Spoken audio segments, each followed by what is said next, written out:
দিতে পারেন। এবার আসছেন বিশিষ্ট ইতিহাসবিদ এবং সিরাত গবেষক মোহাম্মদ আশরাফুল ইসলাম।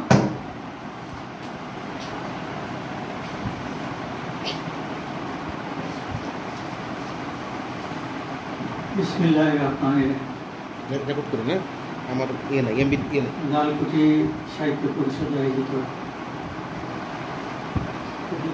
ঈদ মিলাদুন্নবী ও সিরাতুন্নবী সাল্লাল্লাহু আলাইহি ওয়াসাল্লাম উপলক্ষে পবিত্র পাঠ ও আলোচনা অনুষ্ঠানের সম্মানিত সভাপতি লালকুঠি দরবার শরীফের বর্তমান রাহবার ডক্টর হাফিজ মুসলিম ঢাকা বিশ্ববিদ্যালয়ের ফার্সি ডিপার্টমেন্টের সাবেক প্রফেসর আরিফ বিল্লাহ সাহেব, উপস্থিত এমদাদুল্লাহ চৌধুরী সাহেব, কবি মুর্শিদুল আলম, আমার সামনে উপবিষ্ট মুরব্বিয়ান এবং শ্রোতাবৃন্দ, আসসালামু আলাইকুম ওয়া রাহমাতুল্লাহি ওয়া বারাকাতুহু। সম্মানিত উপস্থিতি, পবিত্র মাহে রবিউল আউয়াল চলছে এবং এই রবিউল আউয়ালকে আমরা আমাদের বাংলাদেশের মাটি থেকে বিভিন্ন ধারায় আমরা উদযাপন করছি। যে ধারাতে থাকুক না কেন, তারা এই মাসকে আমাদের নবী সাল্লাল্লাহু আলাইহি ওয়াসাল্লামকে স্মরণ করে। এই যে সবাই স্মরণ করে, এখানে এই ঐক্যটা এখানে প্রতিষ্ঠিত হয়েছে।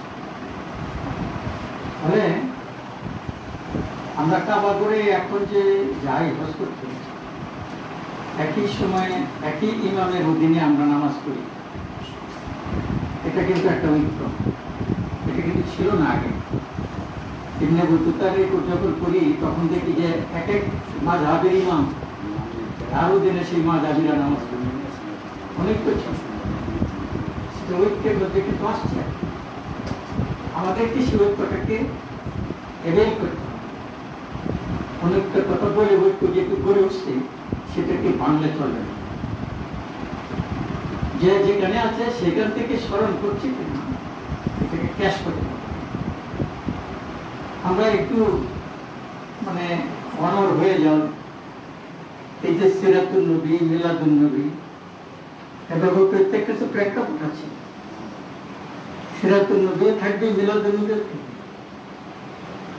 এবং নবী করিম সাল্লাল্লাহু আলাইহি ওয়াসাল্লামের জীবনের যে বৈচিত্র্য, সেটা কিন্তু দুই শব্দ দিয়ে করা যাবে না। আল্লাহ পাকের যেমন 99টা গুণাবলী গুণসূচক নাম আছে, নবী করিম সাল্লাল্লাহু আলাইহি ওয়াসাল্লামের 99 গুণবাচক নাম আছে। সে চর্চা আমাদের বাংলাদেশে এখন হয়নি। বিশ্বকোষের একজন লেখক ইলাহি বক্স, আমার বন্ধু, চলে গেছেন অনেক আগে। তিনি বিশ্বকোষে অনেকগুলি এন্ট্রি তার আছে। সাতক্ষীরার তালা উপজেলায় তার বাড়ি। তিনি এই বিষয়ের উপর কাজ করতেছিলেন। লখনৌ থেকে তিনি উর্দু ভাষার একটা এই বিষয়ের বই তিনি এনেছিলেন এবং তার ভাষায় আমার যাতায়াত ছিল আজিমপুরে। তো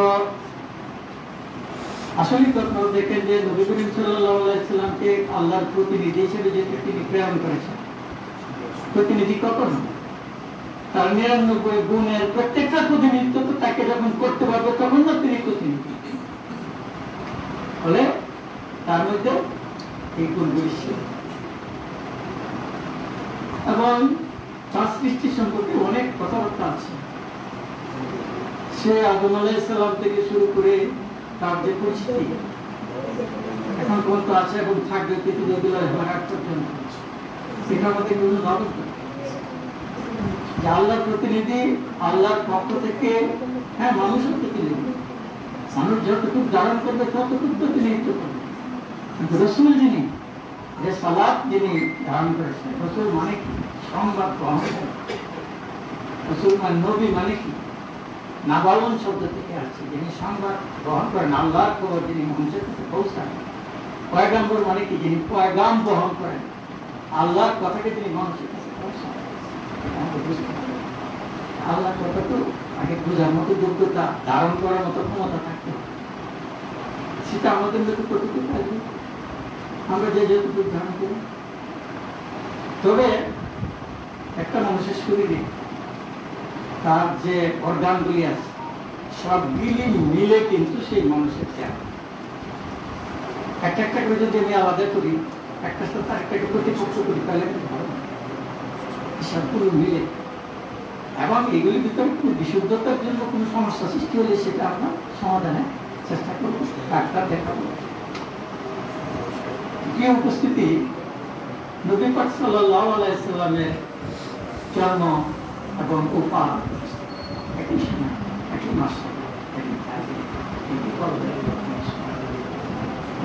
আমরা মিলাদুন নবী বলার সাথে তো ওফাতুন নবী হওয়ার সাথে, তবে হ্যাঁ জন্মটাকে বেশি করতে হবে, কারণ তিনি যে আগমনের কারণে সূর্যের যে উদ্দিত হওয়া, এর কারণে যে আপনার আলোকিত হয়ে যাওয়া আর সূর্য অস্ত যাওয়া, অস্তের আলাপটা কিন্তু আমরা করছি, আমরা আলোকিত হওয়াটাই দেখি এবং এর মাধ্যমে নিজেরা আমরা আলোকিত হওয়ার চেষ্টা করি। নবী পাক সাল্লাল্লাহু আলাইহি ওয়াসাল্লাম তিনি সোমবারে রোজা রাখতেন। সাহাবীরা জিজ্ঞেস করল যে হুজুর আপনি সোমবারে রোজা রাখেন? তিনি বললেন যে দেখো সোমবারে তো আমার জন্মদিন। তার মানে উনি নিজে ওনার জন্মদিনকে তিনি সেলিব্রেট করেছেন। মিলাদুন নবী, নবীর জন্মদিন। মিলাদুন নবী হলো নবীর জন্মদিন। এমন কেউ যদি বলে যে আমি মিলাদুন নবী করি, আমি সিরাতুন নবী করি, আর বাবা জন্মদিনের মধ্যে তুমি সীমাবদ্ধ থাকলে তো হবে না, তার গোটা জীবনী নিয়ে তুমি আলোচনা করবে না, সেটা সিরাতুন নবী। আচ্ছা, আমাদের নবী করিম সাল্লাল্লাহু আলাইহি সাল্লামের চেহারা মোবারক কেমন ছিল এটা নিয়ে যদি আলোচনা করি তো সূরাতুন নবী সাল্লাল্লাহু আলাইহি ওয়াসাল্লাম, সূরাতুন নবী। এবং নবী পাক সাল্লাল্লাহু আলাইহি সাল্লামের সময় কি সমস্ত কার্যকলাপ হয়েছে আপনার সিলিপি নাগরি ভাষায়, হ্যাঁ একটা বই লেখা হয়েছে, এটা কিন্তু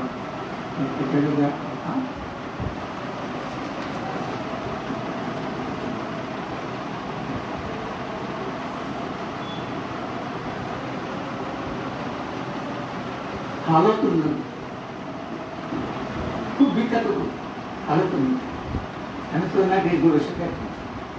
হ্যাঁ, এই হালতুন নবীর হাল হকিকত, তার হালতুন নবী আপনি করবেন না, আপনি মিলাদের মধ্যে বসে থাকেন।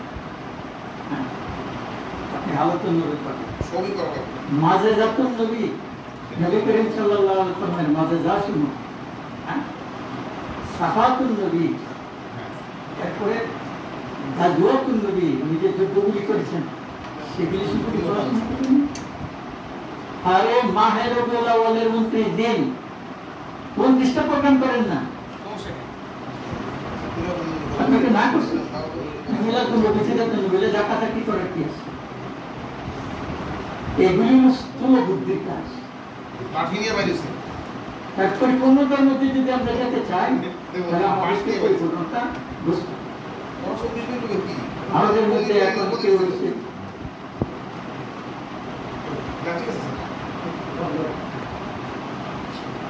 আমাদের মধ্যে আজকে কি হয়েছে, আহলে হাদিস, হাদিসের আহল হয়ে গেছে। আহত হয়েছে ভালো কথা, কিন্তু যারা হাদিস সঙ্গে অবস্থিত তাদের প্রতি তোমার সম্মান শ্রদ্ধাবোধ কতটুকু? হ্যাঁ, 10 বছর বয়সে যে ইমাম বুখারী রাহমাতুল্লাহ আলাইহি 10 বছর বয়সে হাফেজ, এবং যত হাদিস ছিল সব তিনি সংগ্রহ করে মুখস্থ করেছেন। পরে এরপর 17 বছর বয়সে তিনি সেই রাশিয়া থেকে চলে যান সেই আরব দেশে, সেখানে যে তিনি অবস্থান করেন, সেখানকার ভাষা শিখেন, সেখানকার মানুষের সাথে মিশেন।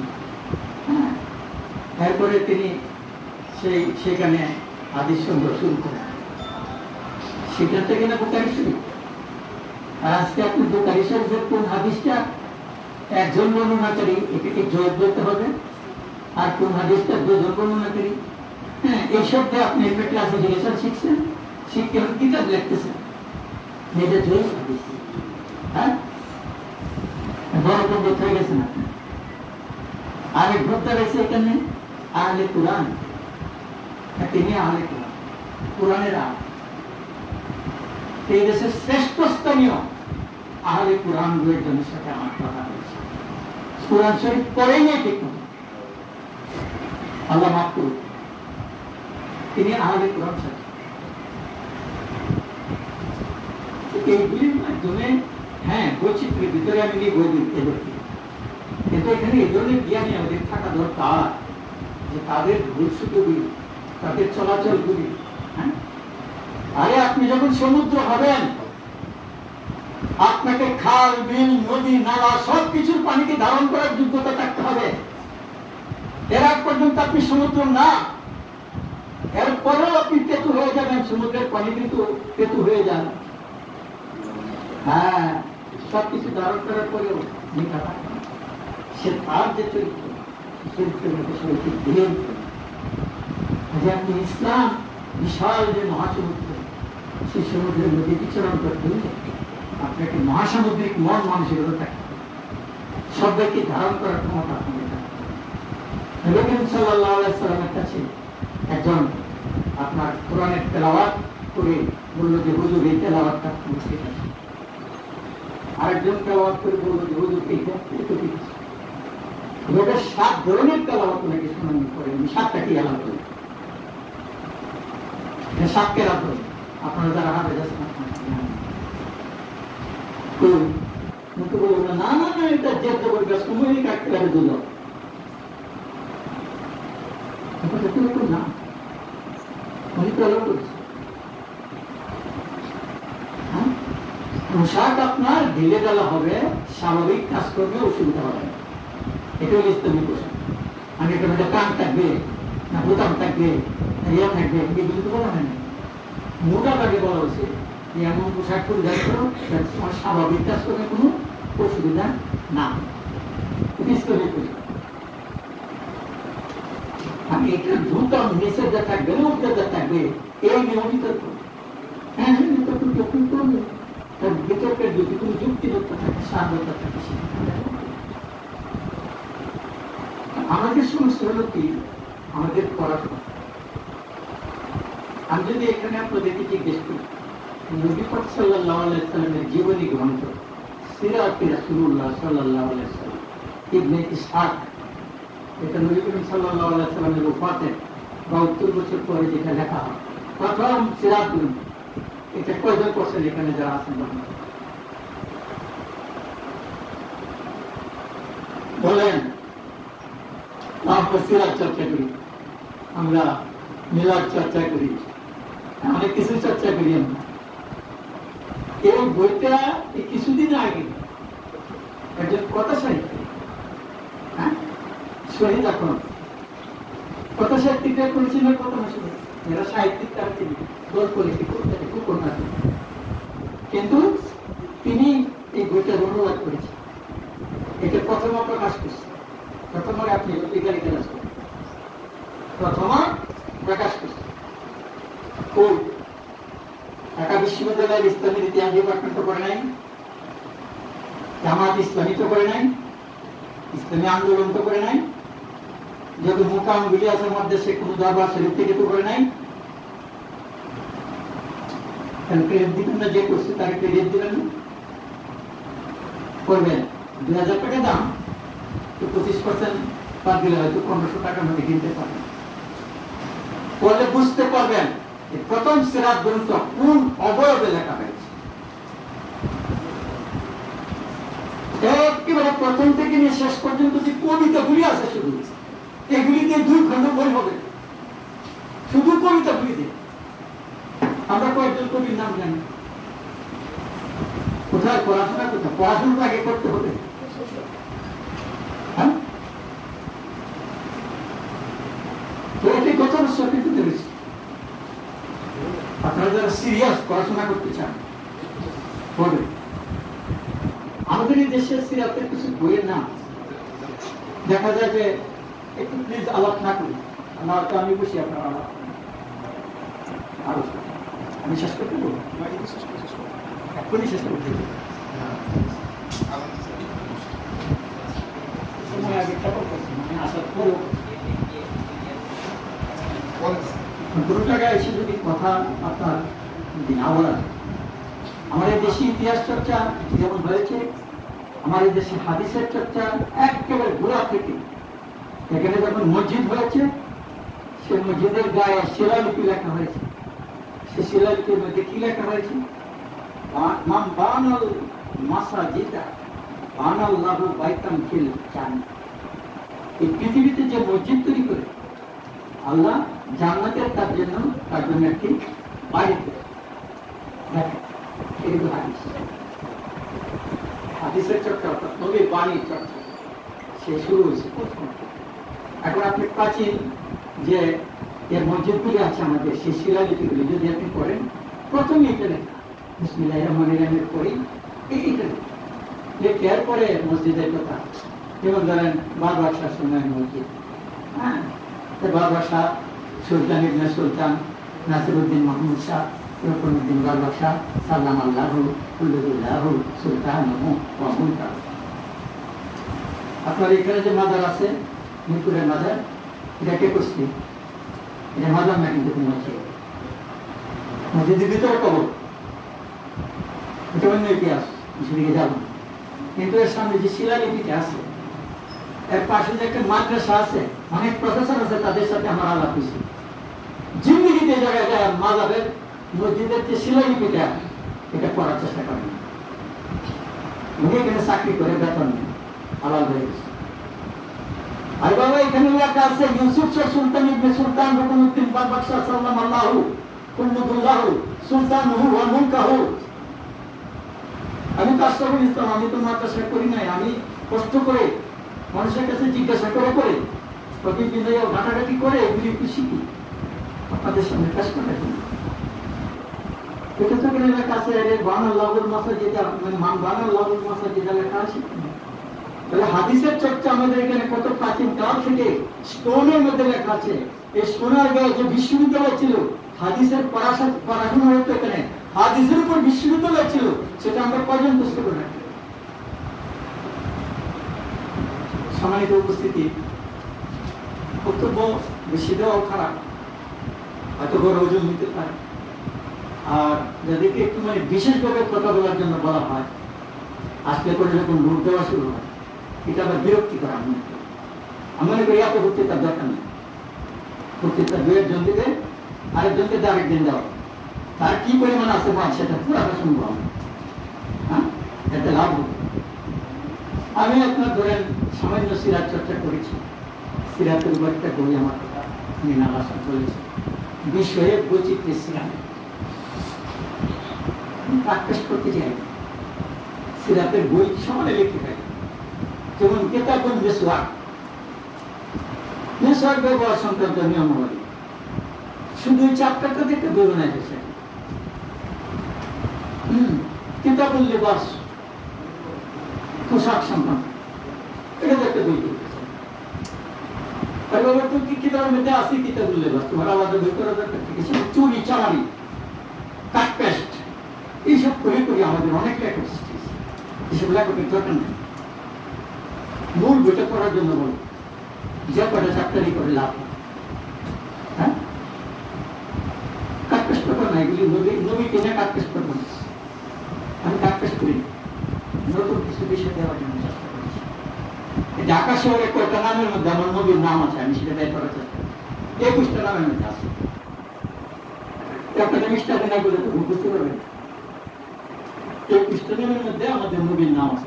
এই ঢাকা শহরে নতুন বিষয় না, এই মাটির সাথে তার সম্পৃক্ত। ভাষা, বাংলা ভাষা চর্চা নিয়ে যে আন্দোলন, সেই ভাষা আন্দোলন সৃষ্টি হয়েছে নবীর জীবনী বইয়ের থেকে।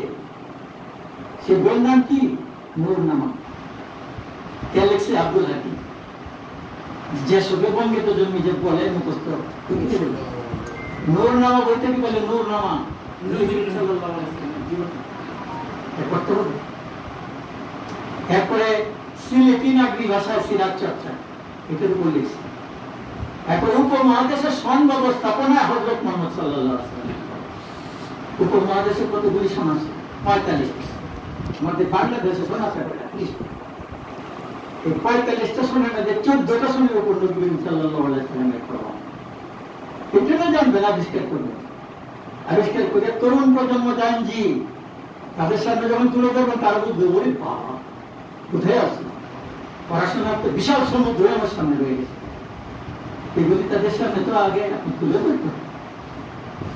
আমি আমার এখানে যে নোট ছিল নোট থেকে আমি বলছি না, তুই একটা বইয়ের নাম আমি আপনাদেরকে বসি সরল ভাবে নবী করিম সাল্লাল্লাহু আলাইহি সাল্লাম সম্পর্কে জানার জন্য যে বইটি পড়বে এটা হলো গোলাম মুস্তাফার বিশ্বনবী। বিশ্বনবী অবশ্য ব্যক্ত আমি মনে করি, এবং এই বিশ্বনবী বই সম্পর্কে একটি ভ্রান্তিমূলক কথা একজন ভদ্রলোক বলে গেছেন, তিনি মারা গেছেন, আল্লাহ তাকে মাফ করুক। হ্যাঁ, তার নাম হলো দরবার আলম, শেখ দরবার। উনি বলতেছেন যে এই বিশ্বনবী বইটা নাকি নজরুলের লেখা এবং এটা নাকি গোলাম মুস্তাফা নাকি আস্তাগফিরুল্লাহ, এবং তাকে যে উজ্জীবিত করছে আমি তাকেও চিনি, এবং তারা এই সমস্ত বাজে কথাবার্তা ইহুদি এজেন্সি নিয়ে যারা এই দেশে কাজ করে সে এলাকার লোক, সে গোলাম মুস্তাফার মতো লোকের। এখন আমি আপনাদের দোয়ায় আমি কষ্ট করে যে কাজটা করছি, এর প্রথম যে সংস্করণ বিশ্বনবী সেটা খুঁজতে খুঁজতে খুঁজতে খুঁজতে দ্বিতীয় সংস্করণটা পেয়েছি, বড় সাইজ, 1942 সালে। এবং দেখেন কাজী নজরুল ইসলাম অসুস্থ হয়েছে 1942 সালে জুলাই মাসে, এই বইটা বেড়েছে অক্টোবর মাসে। অক্টোবর মাসে তিনি মানে অসুস্থ হয়েছে 42 জুলাই, আর অক্টোবরের দিকে তিনি আপনার জ্ঞান হারায় ফেলছে। আর এই বইটা প্রথম প্রকাশিত হয়েছে অক্টোবর মাসে। এত মোটা বই যেটা কয়েক বছর পর্যন্ত লেখিয়া এটার পাণ্ডুলিপি দেখার পরে এই বইটা প্রকাশিত হয়েছে। হ্যাঁ, সে 42 সালে দ্বিতীয় সংস্করণ 42 সালে বেরিয়েছে। চিন্তা করেন যে এত মোটা একটা বই ওই সময়ে পাঠকদের মধ্যে কি পরিমাণ আলোড়ন সৃষ্টি করলে পরে 42 সালে যে বইটা অক্টোবরে বেরিয়েছে, নভেম্বর ডিসেম্বরের মধ্যে আরেকটা যে বেরিয়েছে দ্বিতীয় সংস্করণ আমার কাছে আসে, সেটাও 42 সালে। তাহলে মিথ্যাবাদী, আল্লাহ তাকে মাফ করতে করে বলছি, এই ধরনের তহমত কোন মানুষের উপর কোন সময় দিতে নাই, নিশ্চিত না হয়ে আমি চ্যালেঞ্জ দিলাম আজকে এর পক্ষে যারা কথা বলার, যে যে পত্রিকা ছেপেছে তাদেরকে আমি চ্যালেঞ্জ দিচ্ছি যে এ ধরনের মিথ্যা কথা কোনো ব্যক্তির উপর আরোপ করা কখনোই উচিত না। এবং সেই গোলাম মুস্তাফার বিশ্বনবী আপনারা করবেন। এই যে সিরাতে রাসূলুল্লাহর কথা বললাম, ইতিহাস থাকে সিরাতে ইবনে হিশাম দ্বিতীয় জীবনী গ্রন্থ পড়েন। সাম্প্রতিক সময়ে আমাদের বাংলাদেশে কিছু কাজ হয়েছিল উল্লেখ করি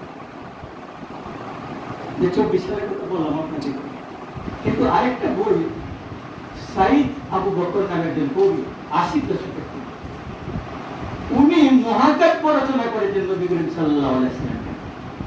সে মহাকাব্য কি ধরনের, এতে আপনার স্বর্গ আছে সম্ভবত 30টা, উনি প্রতিটি লাইনে 14 হরফ ব্যবহার করছেন, প্রতি লাইনে 14টি হরফ ব্যবহার করছেন, এবং চতুর্দশপদী ধারা মমিত্রাক্ষর ছন্দে দরকার নেই, আমি শেষ আদম অনেক আগে বলছি। হ্যাঁ, চতুর্দশপদী ধারায় এটা তিনি লিখেছেন। এ ধরনের একটা কঠিন কাজ মমিত্রাক্ষর ছন্দে নবীর জীবনী লিখে মহাকাব্য রচনা করা, এটা বাংলা ভাষায় প্রথম, যদিও কাজটা হয়েছে মাত্র 2-3 বছর। আমি এই কবি সাইদ আবু বকরকে রৌপ্যপদক দিয়েছি। আমি এই সিরাতে রাসূলুল্লাহ যিনি অনুবাদ করেছেন, উনি গত বছর মারা গেছেন, ওনাকে মরণোত্তর রৌপ্যপদক দিয়েছি আমার কিশোরগঞ্জ সাহিত্য সংস্কৃতি। আরেকটা কথা বলে আমি শেষ করব, আমাদেরকে সাংস্কৃতিক ভাবে মোকাবেলা করতে হবে কিছু বিষয়। দেখবেন সাহিত্যের অনুষ্ঠান যখন হয় তখন গলার মধ্যে কি দেওয়া হয়, আপনার উত্তরীয় করিয়ে দেওয়া, এবং এই উত্তরীয়কে আপনারা বাংলা একাডেমির ব্যবহারিক বাংলা অভিধান এটার মধ্যে দেখবেন উত্তরীয় একটা অর্থ হল কবিতা, তাহলে আপনাকে কবিতা পড়ায় দেওয়া হয় নাকি ব্রাহ্মণ হইতে চায়। আরে নবী করিম সাল্লাল্লাহু আলাইহি ওয়াসাল্লাম তো কবিতা শুনে কাব বিন জুহাইরকে গায়ে চাদর দিয়ে দিয়েছিলেন। এই চাদর দেওয়ার সংস্কৃতি আমরা শুরু করি এই লালকুটি দরবার শরীফ থেকে বছর অন্তত 1-2 জন কবিকে সেই চাঁদা করানো হোক। আমি আজকে আহ্বান রেখে আমার বক্তব্য এখানে শেষ করছি। দীর্ঘায়িত করার জন্য আপনাদের কাছে ক্ষমা প্রার্থী। আসসালামু আলাইকুম ওয়া রাহমাতুল্লাহ।